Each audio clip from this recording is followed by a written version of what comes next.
بسم الله الرحمن الرحيم فاذكرني তোমরা যদি আমাকে স্মরণ করো স্মরণ করো মনে করো ইয়াদ করো ফাযকুরুনি আযকুরকুম আমিও তোমাদিগকে স্মরণ করব যেরকম সুবহানাল্লাহ।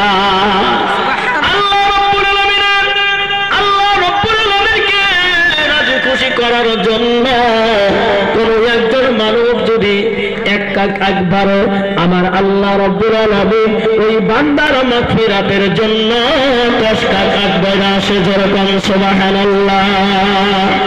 আমার সোনার ভাইরা শুধু তাই নয়, আমার আল্লাহ রাব্বুল আলামিন বলতেছেন ও ফেরেশতা মণ্ডলী বারে ঘর কিসের আলোচনা হইতাছে।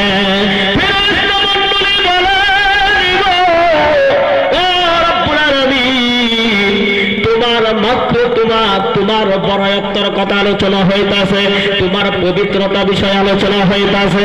আমার আল্লাহ রাব্বুল আলামিন বলেন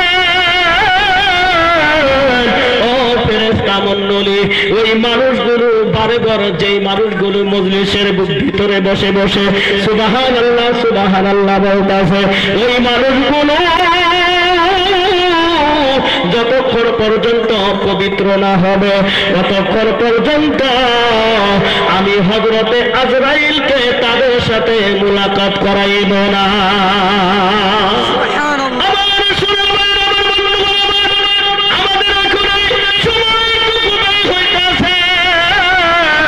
ওই মহান আল্লাহ রাব্বুল আলামিনের গুণগান করার জন্য আল্লাহ রাব্বুল আলামিন যদি ইচ্ছা করেন কাল কিয়ামতের দিবসে কঠিন মুসিবতের সময় একটা নেকির জন্য আপনি মাকে যায় বলবেন, মা গো দুনিয়ার বুকে তুমি আমাকে চেনেহের কোলে লালিত পালিত করেছো, কতই না মুহাব্বত করেছো, একটা নেকির জন্য আমি জান্নাতে যাইতে পারতাছি না, মা আমাকে একটা নেকি দান করো।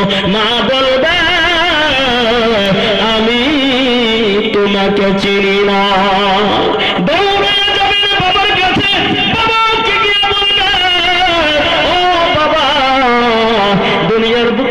আমার বাবা ছিলে কত না মোহাব্বত করে লালিত পালিত করেছো, একটা নেকির জন্য আমি জান্নাতে যাইতে পারতাছি না, আমাকে একটা নেকি দান করো। বাবা বলবে আমি তোমাকে চিনি না। ভাইয়ের কাছে যাবেন, ভাইও এরকম বলবে আপনাকে চেনে না। বোনের কাছে যাবেন, বোনেও বলবো আপনাকে চেনে না।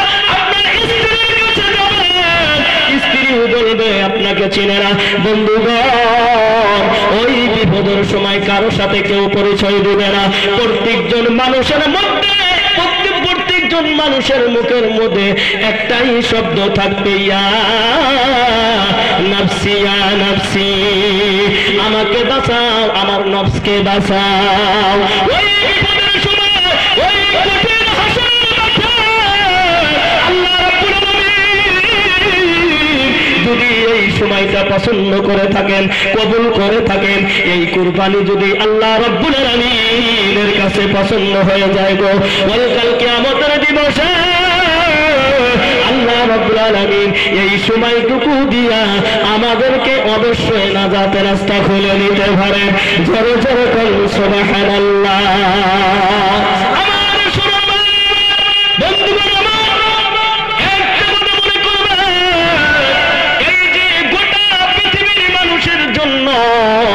গোটা বিশ্ব জগতের মানুষের জন্য মুহাম্মদ সাল্লাল্লাহু আলাইহি ওয়াসাল্লামকে আল্লাহ রাব্বুল আলামিন শুধুমাত্র মুক্তির জন্য পাঠাইয়াছেন। যেরকম সুবহানাল্লাহ। আমার আল্লাহ রাব্বুল আলামিন কোরআনুল কারীমের ভিতরে সুন্দর করে বলে দিয়েছেন, ওয়া মা আরসালনাকা ইল্লা রাহমাতাল লিল আলামিন। যেরকম সুবহানাল্লাহ। तमाम সৃষ্টি জগতের জন্য মুহাম্মদ সাল্লাল্লাহু আলাইহি ওয়াসাল্লামকে আল্লাহ রাব্বুল আলামিন রহমত হিসেবে বানাইছেন। এই পৃথিবীতে কিভাবে শান্তি আসবে, কিভাবে মানুষের পরিবার পরিজন সমাজ রাষ্ট্রের শান্তি, এই শান্তি নিয়ে যদি সারা বিশ্বের মানুষ পরিকল্পনা করে এই পৃথিবীতে কেউই শান্তি দিতে পারবে না, কথা ঠিক কিনা? আল্লাহ রাব্বুল আলামিন মানুষকে সৃষ্টি করেছেন, শান্তি দিয়েছেন। যদি আল্লাহ রাব্বুল আলামিন মানুষকে শান্তি না দেন, গোটা পৃথিবীর মানুষ আপনাকে শান্তি দিতে পারবে না, কথা ঠিক কিনা? তাই বন্ধুগণ আমার আল্লাহ রাব্বুল আলামিন মানুষকে সৃষ্টি করে পথের দিশা দিলেন। এই পৃথিবীতে দুইটাই রাস্তা আছে বন্ধুগণ আমার, একটা হলো ডান দিকে, অপরটি হলো বাম দিকে। ডান দিকে যে রাস্তা আছে ওই রাস্তা দেখাচ্ছেন আমার আল্লাহ রাব্বুল আলামিন, আর আল্লাহ রাব্বুল আলামিন যে রাস্তা দেখাচ্ছেন ওই রাস্তার নেতৃত্ব দিয়েছেন দুনিয়ার নবীগণ। আর ওই রাস্তার জায়গা হলো জান্নাতুল ফিরদাউস। জোরে বলুন সুবহানাল্লাহ। আমার বন্ধুগণ আর ওটা হলো বাম দিকে, বাম দিকে রাস্তার নেতৃত্ব দিয়েছে শয়তান। বাম দিকে রাস্তার জায়গা হলো জান্নাতুল জাহান্নাম। জোরে বলুন নাউযুবিল্লাহ।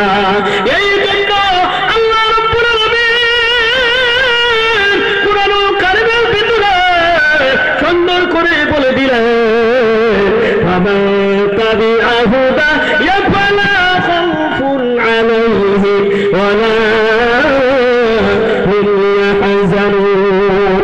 আমার কুরআনের আইন, আমার কুরআনের শাসন যারা মেনে চলবে তাদের জন্য কোনো ভয় নেই এবং তাদের জন্য কোনো চিন্তাও নেই। যেরকম সুবহানাল্লাহ। হাদিস শরীফের ভিতরে আসছে আল্লাহর হাবিব সাল্লাল্লাহু আলাইহি ওয়াসাল্লাম বলেছেন, কুরআনের আইন যদি চালু হয়ে যায়, কোনো মানুষ যদি কুরআনের আইন মতে দেশকে পরিচালনা করে, কোনো দেওয়ানি সাহেব যদি সমাজকে কোরআনের কানুন মতে পরিচালনা করে, কোন সরকার যদি কোরআনের কানুন মতে দেশকে পরিচালনা করে, তাহলে চুরির ভয় থাকবে না, ডাকাতির ভয় থাকবে না, কথা ঠিক কিনা? জেনাকারীর ভয় থাকবে না, মারামারির ভয় থাকবে না, জুয়ার আড্ডা থাকবে না, মদের আড্ডা থাকবে না।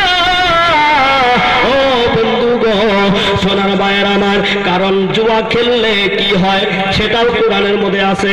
জুয়া খেললে তার শাস্তি কেমন হবে সেটাও কোরআনে আছে।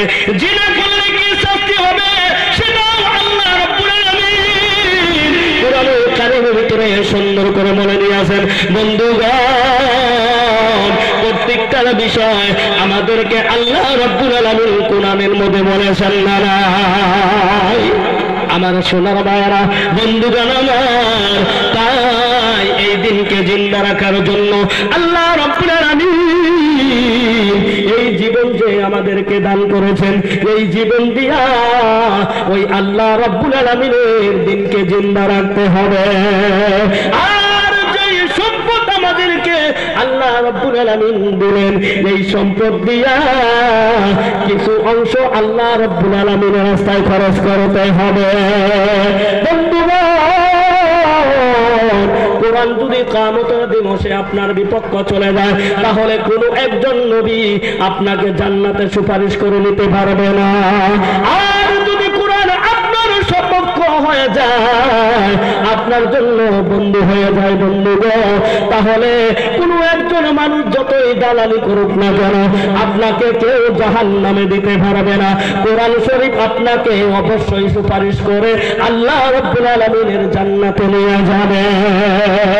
সোনার ভাইয়েরা আমার, পৃথিবীর ভিতরে বড় বড় কিতাব আছে রে বাবা, সেগুলো কিতাবকে যদি প্রশ্ন করা হয়, কিতাবের যদি প্রত্যেকটা কিতাবের বিষয় যদি জানার জন্য কিতাবকে প্রশ্ন করা হয়, কিতাবের ঠিকানা যদি কিতাবকে বলা হয়, পৃথিবীর ভিতরে কোনো কিতাবের ঠিকানা দিতে পারবে না। কিন্তু কোরআনকে যদি বলা হয় তুমি কোরআন কোথায় থেকে এসেছো, কে তোমাকে নাযিল করেছে, এই কথা যদি, এই প্রশ্ন যদি কোরআনকে করা হয় বন্ধুগণ আমার, কোরআন তার উত্তরে জবাব দিবে তানজিলান মিম্মান খালাকাল আরদা ওয়াস সামাওয়াতিল উলা। যেরকম সুবহানাল্লাহ। কোরআন শরীফ বলতেছে এই কোরআন নাযিল করেছেন তিনি, যিনি আসমান জমিন চাঁদ সূর্য নাযিল করেছেন ওই আল্লাহ রাব্বুল আলামিন আমাকে নাযিল করেছেন।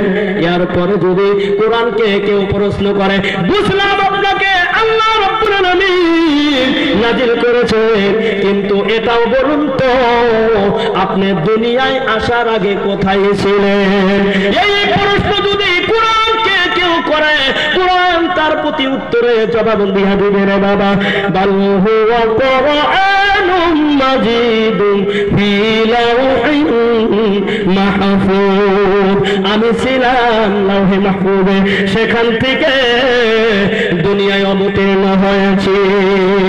এরপরে যদি কেউ কোরআনকে প্রশ্ন করে, বুঝলাম আপনি লাওহে মাহফুজে ছিলেন, সেখান থেকে আল্লাহ রাব্বুল আলামিন আপনাকে দুনিয়ায় নিয়ে এসেছেন, কিন্তু এটাও বলুন তো এই দুনিয়ার বুকে আপনি কার উপরে নাজিল হয়েছেন? এই প্রশ্ন যদি কোরআনকে কেউ করে, কোরআন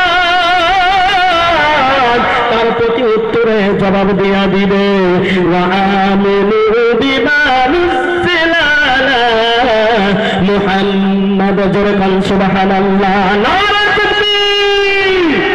আমার সোনার ভাইয়েরা, দেখেন কোরআন শরীফ আপনার জবাবে, আপনার প্রশ্নের উত্তর কত সুন্দর করে দেয়। আপনি বলছেন আপনি কার উপরে নাজিল হয়েছেন, কোরআন তার উত্তরে জবাব দিয়ে দিল, ওয়া আমিনু বিমা নুজিলা আলা মুহাম্মাদ, আমি মুহাম্মদ সাল্লাল্লাহু আলাইহি ওয়াসাল্লামের উপরে নাজিল হয়েছি। অন্য আয়াতে আরো পাওয়া যায়, তাবারাকাল্লাযী নাযালাল ফুরকানা আলা আবদিহি লিয়াকুনা লিল আলামিন নাযীরা। নারে তাকবীর।